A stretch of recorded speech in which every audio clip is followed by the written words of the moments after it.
UCC यानी uniform civil code, इस कानून के लिए बनाई गई एक्सपर्ट कमेटी ने अपनी फाइनल ड्राफ्ट रिपोर्ट उत्तराखंड सरकार को सौंप दी है। ये कानून बनते ही हिंदू, मुस्लिम, सिख, ईसाई समेत किसी भी धर्म में ताल्लुक रखने वाले पुरुष या महिला को बहुविवाह की इजाज़त नहीं होगी और वैसे भी बहुविवाह कानूनन अपराध है। ऐसे में सवाल ये उठता है कि अगर बहुविवाह गैर कानूनी है तो फिर यूसीसी की ज़रूरत ही क्या है? कई लोग 2 पत्नियों के साथ कैसे रह रहे हैं और तो और मुसलमान 3 से 4 शादियां कैसे कर लेते हैं? इसको लेकर अदालत ने क्या क्या कहा है, आज हम आपके सभी सवालों का जवाब देने जा रहे हैं। नमस्ते, मेरा नाम ब्रिज द्विवेदी है। आप देख रहे हैं इंडिया.com का स्पेशल शो ऑर्डर।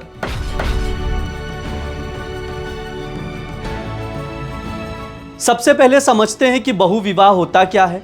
बहुविवाह, अंग्रेजी में इसे पॉलीगैमी कहते हैं। इसका आसान सा मतलब होता है कि एक से ज़्यादा शादियाँ, यानी पहली पत्नी को तलाक दिए बगैर दूसरी तीसरी शादियाँ करना और एक से अधिक पत्नियों के साथ रहना। कानून की बात करें तो तलाक के बगैर दूसरी शादी करना अपराध है। अगर कोई ऐसा करता है तो उसे इंडियन पीनल कोड यानी आईपीसी के सेक्शन 494 के तहत 7 साल की जेल हो सकती है, साथ ही जुर्माना भी भरना पड़ सकता है। इस सेक्शन के मुताबिक पहली पत्नी या पति के रहते हुए अगर कोई पार्टनर दूसरी शादी करता है तो दूसरी शादी अवैध मानी जाएगी।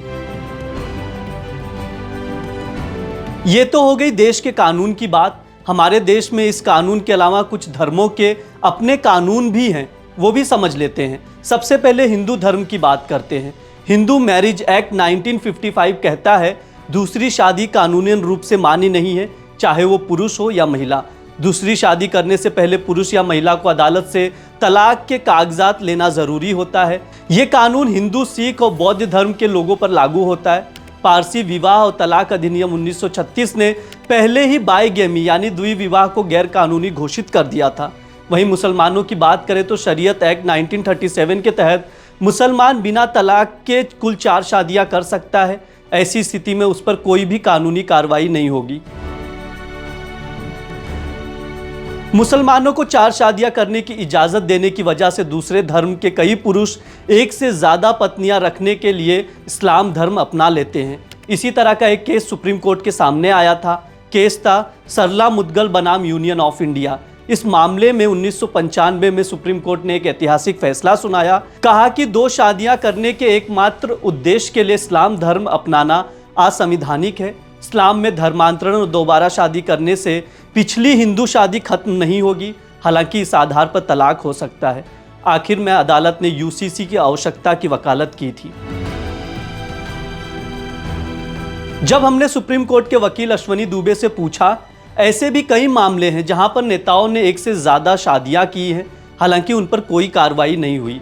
इस सवाल का जवाब देते हुए उन्होंने कहा, तमिलनाडु के पूर्व मुख्यमंत्री करुणानिधि 3 शादियां की। उनकी पहली पत्नी का नाम पद्मावती था, जिनकी 1948 में मौत हो गई। इसके बाद करुणानिधि ने उसी साल दयालु अम्मल से शादी की। हालांकि इस बीच उन्हें रजती अम्मल से भी प्यार हो गया, जिसके बाद उन्होंने साल 1966 में उससे भी शादी कर ली। ये मामला कोर्ट नहीं पहुंचा क्योंकि उसकी दूसरी पत्नी दयालु अम्मल ने इस शादी को लेकर कोई आपत्ति नहीं जताई थी। आइए जानते हैं कि बहुविवाह का प्रचलन किस धर्म में कितना है। राष्ट्रीय परिवार स्वास्थ्य सर्वेक्षण ने 2019-20 में एक रिपोर्ट जारी की, जिससे पता चला कि बहुविवाह का प्रचलन ईसाइयों में 2.1%, मुसलमानों में 1.9%, हिंदू में 1.3% और अन्य धार्मिक समूहों में 1.6% है। आंकड़ों से पता चला कि बहुविवाह का सबसे अधिक प्रचलन आदिवासी आबादी वाले पूर्वोत्तर राज्यों में है।